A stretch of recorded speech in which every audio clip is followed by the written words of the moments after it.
हम सोचते हैं कि जुमले कहाँ से ले आए, कैसे बनाए, लेकिन कोई ऐसी ट्रिक नहीं है हमारे पास जो हमारी वो मदद करे कि जिसके ज़रिए हम बहुत सारे जुमले बना सके एक बार भी। तो दोस्तों परेशान होने की ज़रूरत नहीं है, हम वो ट्रिक आपके सामने बस पेश ही करने वाले हैं।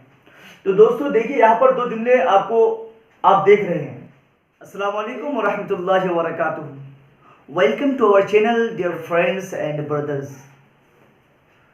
दोस्तों हमने पिछले वीडियो में आपको ASMR के बारे में एक डायग्राम की शक्ल में एक फॉर्मेट बनाकर आपको समझाने की कोशिश की थी, और मुझे उम्मीद है कि आपको जितना पढ़ाया गया है, बताया गया है, आपको समझ में आ गई होगी। दोस्तों उस दिन हम आपको इस वीडियो के ज़रिए हम जो पॉजिटिव जुमले कुछ बनाए थे, लेकिन आज हम पॉजिटिव के बयान नहीं करेंगे, बल्कि जो इसके नेगेटिव और इंटरोगेटिव है उसके बारे में आज बात करेंगे। दोस्तों उससे पहले मैं कुछ बातें आप तक शेयर करना चाहता हूँ। बात दरअसल ये है कि जब जुमले बनाने बैठते हैं हम, तो हमें जुमले नहीं मिलते हैं। हम सोचते हैं कि जुमले कहाँ से ले आए, कैसे बनाए, लेकिन कोई ऐसी ट्रिक नहीं है हमारे पास जो हमारी वो मदद करे कि जिसके ज़रिए हम बहुत सारे जुमले बना सके एक बार भी। तो दोस्तों परेशान होने की ज़रूरत नहीं है, हम वो ट्रिक आपके सामने बस पेश ही करने वाले हैं। तो दोस्तों देखिए यहाँ पर दो जुमले आप देख रहे हैं। एक लिखा हुआ है क्या है और दूसरा है कैसा है। दोस्तों ये दोनों आम जुमले हैं, लेकिन अगर चाहे तो आप इससे हज़ारों जुमले बना सकते हैं। ASMR के बना सकते हैं और दूसरे जुमले भी बना सकते हैं। दोस्तों क्या है, एक कोई किसी ने सवाल कर दिया आपको, तो आप अगर चाहे तो इसके ज़रिए आप ASMR तीनों से आप हज़ारों जुमले बना सकते हैं। देखिए कैसे, मैं कुछ एग्जाम्पल्स देके आपको समझाने की कोशिश करता हूँ। देखिए दोस्तों क्या है, सवाल क्या, तो हमने कहा कि वो आदमी है। फिर उसने कहा क्या है, मैंने कहा कि वो एक बिजनेसमैन है। उसने कहा क्या है, मैंने कहा वो एक टीचर है। तो देखिए वो क्या है सवाल कर रहा है दोस्तों, और हम उसका जवाब भी दे रहे हैं। क्या है कि जवाब, वो एक टीचर है, वो एक बिजनेसमैन है, वो एक स्टूडेंट है। तो देखिए इस तरह से हम बहुत सारे जुमले बना सकते हैं। और जो हमारा दूसरा जुमला है कैसा है, तो दोस्तों इससे हम भी हज़ारों जुमले बना सकते हैं। अगर किसी ने आपसे सवाल किया कैसा है, तो आप बोलेंगे वो मोटा है। कैसा है, वो पतला है, दुबला है। कैसा है, वो लंबा है। कैसा है, वो काला है। तो देखिए दोस्तों जितने हमारे पास एडजेक्टिव्स हैं, सबको इस जुमले के ज़रिए हम इस्तेमाल कर सकते हैं। तो दोस्तों ये दोनों जुमले हम आपको इसलिए बता रहे हैं कि जब आप लिखने के लिए बैठे तो आप परेशान ना हो जाए कि जुमले नहीं मिल रहे हैं, हम कैसे बनाएंगे। तो दोस्तों मुझे उम्मीद है कि आप इस दोनों जुमले के ज़रिए आप हज़ारों जुमले बना सकते हैं। तो दोस्तों फिर हम अपने असली मुद्दा पर आते हैं। हमारा क्या है आज, हमने आपको पहले वीडियो में अपने पॉजिटिव जुमले के बारे में बिल्कुल एक डायग्राम की शक्ल में एक फॉर्मेट देकर आपको समझाने की कोशिश की थी। तो दोस्तों आज हम नेगेटिव जुमले बताने की कोशिश करेंगे। नेगेटिव किसे कहते हैं वो समझिए पहले। नेगेटिव का मतलब होता है दोस्तों, उर्दू में समझिए पहले। नेगेटिव का मतलब होता है हर वो जुमले जिसमें नहीं लफ्ज़ आ जाए, नहीं, उसको हम नेगेटिव बोलते हैं। और उर्दू में उसको मनफी जुमले बोलते हैं, मनफी। और हर वो इंग्लिश सेंटेंस जिसमें नॉट लफ्ज़ का इस्तेमाल हो जाए, नॉट वर्ड का, तो उसको हम नेगेटिव सेंटेंस कहते हैं। आपको समझ में आ गई होगी, बिल्कुल आसान है। हम अगर पॉजिटिव से नेगेटिव बनाना चाहते हैं तो हम सिर्फ नॉट का इस्तेमाल करके हम उसको नेगेटिव बना देंगे। दोस्तों हमने पहले वाले वीडियो में हमने कुछ मिसालें दी थी, कुछ एग्जाम्पल्स पेश किए थे, तो उसी में हम नॉट का इस्तेमाल करके सबको नेगेटिव बनाएंगे। हमने कहा था कि वह एक स्टूडेंट है, तो हम ही के साथ उस दिन बताए थे कि ही के साथ इज का इस्तेमाल होगा, आर का इस्तेमाल गलत हो जाएगा। He is a student. देखिए दोस्तों ये पॉजिटिव जुमला है। क्यों पॉजिटिव है, इसलिए कि इसमें नॉट का इस्तेमाल नहीं है। अगर हम इसको उर्दू में बोलेंगे तो कैसे बोलेंगे, वह एक तालिबे इल्म है। आपको पता होगा कि यहाँ पर भी उर्दू में भी नहीं का लफ्ज़ इस्तेमाल नहीं हुआ है। जब नहीं का लफ्ज़ इस्तेमाल नहीं हुआ है तो ये भी मुस्बत जुमले हैं, यानी पॉजिटिव जुमले हैं। तो दोस्तों इसको हमको नेगेटिव बनाना है, तो कैसे बनाएंगे देखते हैं। इसको हम नेगेटिव बनाने का बिल्कुल आसान है। He is not a student. तो देखिए दोस्तों, यहां पर हमने नेगेटिव बनाने के लिए हम नॉट लफ्ज का इस्तेमाल कर दिए, नॉट का, और यही नॉट जब हम जुमले में इस्तेमाल कर दिए तो फिर ये जुमला नेगेटिव हो गया। अब ये पॉजिटिव नहीं रहा बल्कि ये नेगेटिव हो गया है। तो दोस्तों बिल्कुल आसान है, हम ऐसे आपको कुछ जुमले वैसे बता दे रहे हैं, जैसा कि वो लंबा है, तो हम कैसे बोलेंगे इंग्लिश में? He is tall, he is tall, वो लंबा है। हम उसी के नेगेटिव बनाएंगे। आपको पता है कि हम नेगेटिव कैसे बनाते हैं? सिर्फ नहीं को दाखिल कर देंगे उर्दू में। अब उर्दू में कैसे बोलेंगे? वो लंबा नहीं है, तो उसी में नहीं की इंग्लिश, जो इंग्लिश है वो है नॉट। अब हम कैसे बोलेंगे? He is not toll, he is not toll. तो देखिए बिल्कुल आसान है, हम हर वो जुमले जो पॉजिटिव हो उसमें नॉट का इस्तेमाल दाखिल करके, नॉट लफ्ज दाखिल करके हम उस जुमले को निगेटिव बना सकते हैं। और निगेटिव का मतलब हो जाएगा कि वो उस लफ्ज में नॉट का इस्तेमाल होगा और उर्दू में नहीं का इस्तेमाल होगा। तो दोस्तों ये तो बात बिल्कुल आसान है, हमको निगेटिव बिल्कुल आसान है, लेकिन थोड़ी सी परेशानी आती है हमें इंटेरोगेटिव में। इंटेरोगेटिव को अगर आप हमारे पहले वीडियो को अगर अच्छी तरह समझ गए होंगे और आप समझ गए होंगे कि कहाँ कहाँ इज का इस्तेमाल करते हैं, कहाँ एम का इस्तेमाल करते हैं और कहाँ आर का इस्तेमाल करते हैं, तो आपको इंटेरोगेटिव 1 मिनट में समझ में आ जाएगा, 1 मिनट में।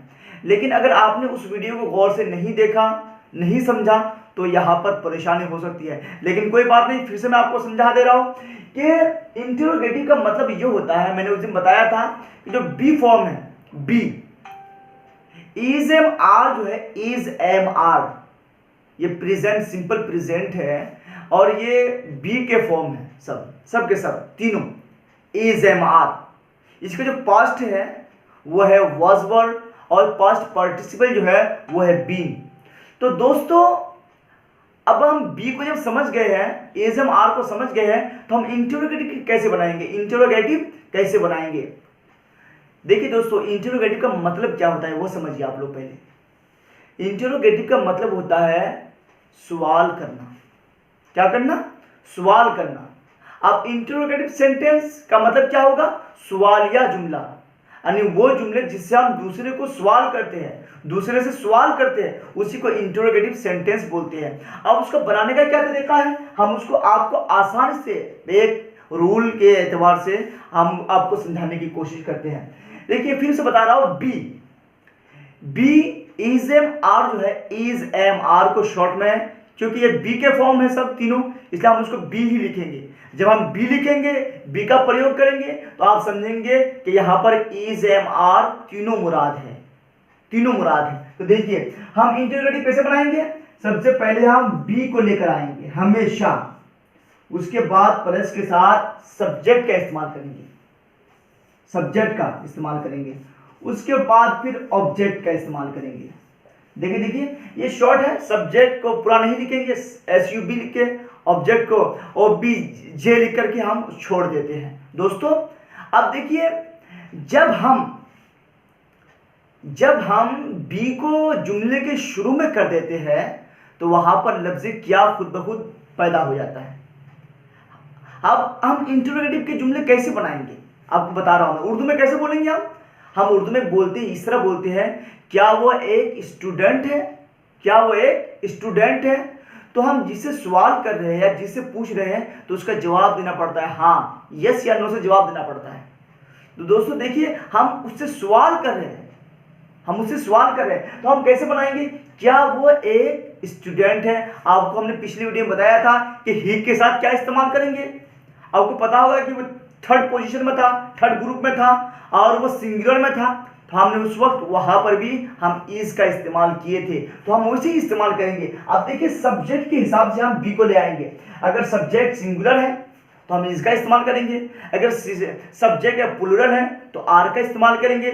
सब्जेक्ट यू है तो आर का इस्तेमाल करेंगे। अगर सब्जेक्ट आई है तो हम एम का इस्तेमाल करेंगे। बिल्कुल आसान है दोस्तों। तो हम उसी तरीके से इस्तेमाल करते हैं। कैसे बोलेंगे? क्या वो एक स्टूडेंट है? क्या वो एक स्टूडेंट है? पहले देखेंगे सिंगुलर या प्लूरल है। आपको बिल्कुल जानते हैं कि बिल्कुल सिंगुलर है ये। तो कैसे बोलेंगे? इज लेके आएंगे, बी से इज लेकर आएंगे। Is he a student. देखिए दोस्तों, बिल्कुल आम फॉर्म जबान हम समझ सकते हैं।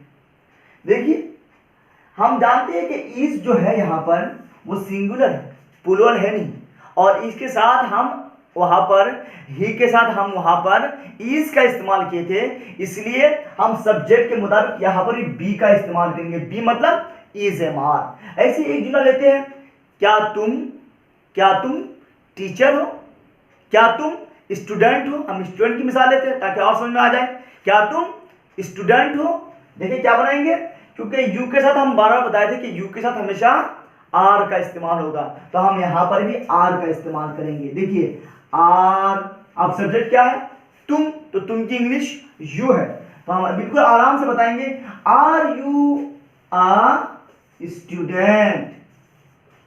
Are you a student. देखिए यहाँ पे यू जो है वो सिंगुलर फॉर्म में इस्तेमाल हुआ है, क्योंकि यू का माना दोनों होता है, तुम लोग भी होता है और तुम भी होता है। तो यहाँ पे यू से मुराद हम एक आदमी को बोल रहे हैं, एक आदमी से पूछ रहे हैं। Are you a student. देखिए यू आया, सब्जेक्ट आया, यू सब्जेक्ट यू है, तो इसलिए यू के साथ हमेशा आर का इस्तेमाल होता है, इसलिए हम यहाँ पर आर का इस्तेमाल किए। लेकिन दोस्तों एक बात ये भी याद रखें कि जब भी सवालिया जुमले लिखा करें, जब भी लिखे तो लास्ट में सवालिया मार्क, क्वेश्चन मार्क जरूर लगा दिया करें, वरना आपका जुमला गलत हो जाएगा। इसका भी खास ख्याल रखें। बच्चे ख्याल बहुत कम ही रखते हैं। और एक मिसाल दोस्तों, क्या मैं स्टूडेंट हूं? क्या मैं स्टूडेंट हूं? क्योंकि इस फॉर्म में, ये बी के फॉर्म में तीनों आते हैं, इज एम आर। हम सबकी एक एक मिसाल लेते हैं। क्या मैं स्टूडेंट हूं? एक स्टूडेंट हूं। आपको पता है मैं की इंग्लिश आई, और आपको मैंने पहली वीडियो में बताया था कि आई के साथ हमेशा एम का इस्तेमाल होगा, या फिर उसका उल्टा कर दीजिए कि एम के साथ हमेशा आई का इस्तेमाल होगा। तो हम किसको आगे करेंगे? एम को आगे करेंगे। देखिए एम आई आ स्टूडेंट। एम आई आ स्टूडेंट। तो दोस्तों ये समझाना मकसद था मेरा कि देखिए सब्जेक्ट जैसा होगा, सब्जेक्ट के एतबार से हम बी का इस्तेमाल करेंगे। बी का मतलब फिर से बता रहा हूं, इज एम आर। जैसा बी होगा या जैसे सब्जेक्ट होगा, हम उसी के एतबार से हम बी का इस्तेमाल करेंगे। यानी अगर सब्जेक्ट हमारा प्लूरल है, क्या वो सब स्टूडेंट्स हैं? एक और मिसाल लीजिए आप, क्या वो सब स्टूडेंट्स हैं, तालिब इल्म है? आपको पता होगा कि जब वह सब बोल रहे हैं तो एक आदमी को नहीं बोल रहे हैं, यहां पर एक आदमी हो नहीं सकते हैं। तो आपको खुद ब खुद मालूम हो गया है कि ये प्लूरल है, यानी उर्दू में जमा का सिगा है। जब जमा का सिगा है तो हम जमे के लिए बी में से हम आर का इस्तेमाल करेंगे दोस्तों। तो आर को लगाते हैं, are they students. Are they students. अब आर का इस्तेमाल क्यों किए? क्योंकि दे जो है वो जमा है, प्लूरल है, इसलिए आर का इस्तेमाल किए। तो देखिए दोस्तों यहां पर एम का इस्तेमाल आई के साथ किए, आई के सब्जेक्ट ले आए तो एम का इस्तेमाल किए। इज का इस्तेमाल ही के साथ किए क्योंकि ही सिंगुलर है। ऐसे यू के साथ हम आर का इस्तेमाल किए क्योंकि यू के साथ हमेशा आर का ही इस्तेमाल होता है। ऐसे ही दोस्तों दे का माना वह सब होता है, जमा का सिगा है, प्लूरल है, इसलिए उसके साथ आर का इस्तेमाल किए।